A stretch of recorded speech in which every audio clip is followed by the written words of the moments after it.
যেসব দেশে আমাদের অর্থ পাচার হয়ে থাকে সেসব দেশ থেকে দালিলিক প্রমাণাদি সংগ্রহের ক্ষেত্রে কিভাবে তারা আমাদেরকে সহযোগিতা করতে পারেন সে বিষয়ে আমরা আলোচনা করেছি।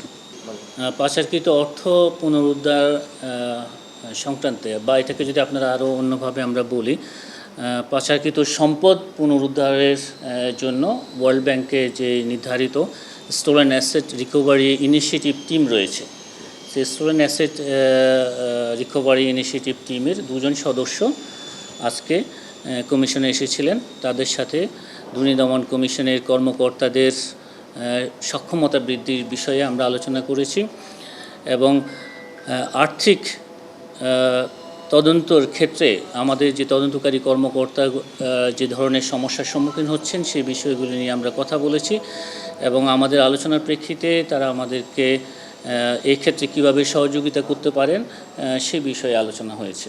আমাদের কর্মকর্তাদের প্রশিক্ষণের বিষয়ে আমরা আলোচনা করেছি এবং যেসব দেশে আমাদের অর্থ পাচার হয়ে থাকে সেসব দেশ থেকে দালিলিক প্রমাণাদি সংগ্রহের ক্ষেত্রে কিভাবে তারা আমাদেরকে সহযোগিতা করতে পারেন সে বিষয়ে আমরা আলোচনা করেছি। তারা কি প্রতিশ্রুতি দিয়েছে মানে আপনাকে তো সহযোগিতার আশ্বাস দিয়েছে কিনা সেটা যদি বলেন। হ্যাঁ, এইসব ক্ষেত্রে তারা যেটা সবসময় বলে থাকেন, তারা এটা একটা এভিডেন্স কালেকশনের ক্ষেত্রে একটা চলমান প্রক্রিয়া। তারা এটা সংশ্লিষ্ট দেশের সহযোগিতা ব্যতীত আসলে এই দালিলিক প্রমাণাদি সংগ্রহ করা ডিফিকাল্ট। তবে তারা যেই দেশে অর্থ পাচার হয়েছে, পাচারকৃত অর্থে পুনরুদ্ধারের ক্ষেত্রে ওই সংস্থার ওই দেশের সংশ্লিষ্ট ল এনফোর্সিং এজেন্সি সাথে তারা কথা বলে এ বিষয়ে কীভাবে সহযোগিতা করা যায় সে বিষয়ে তারা আমাদেরকে আশ্বস্ত করেছেন যে তারা এই যোগাযোগটা অব্যাহত রাখবেন।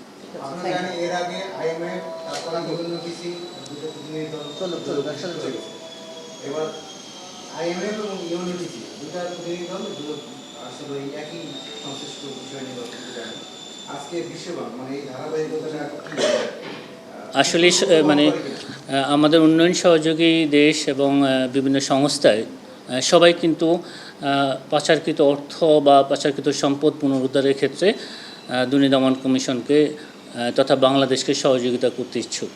দুদক কি চায় পাচারকৃত অর্থ পুনরুদ্ধার করতে? দুদক আসলে কতটা আন্তরিক সে বিষয়ে আপনার কাছ থেকে জানতে চাচ্ছি। এই বিষয়ে আমরা সবসময় আন্তরিক এবং দুদক শুরু থেকেই আন্তরিকতার সাথে সব ধরনের উদ্যোগে নিয়েছে পাচারকৃত অর্থ পুনরুদ্ধারের জন্য। দুদকের হাতে কি কোনো তথ্য আছে এখন পর্যন্ত কি পরিমাণ অর্থ পাচার হয়েছে? এই বিষয়ে আমি কনসার্ন উইং থেকে তথ্য নিয়ে আপনাদেরকে পরবর্তী সময়ে জানাবো। এই বিষয়ে আমার কাছে আর কোনো তথ্য নেই।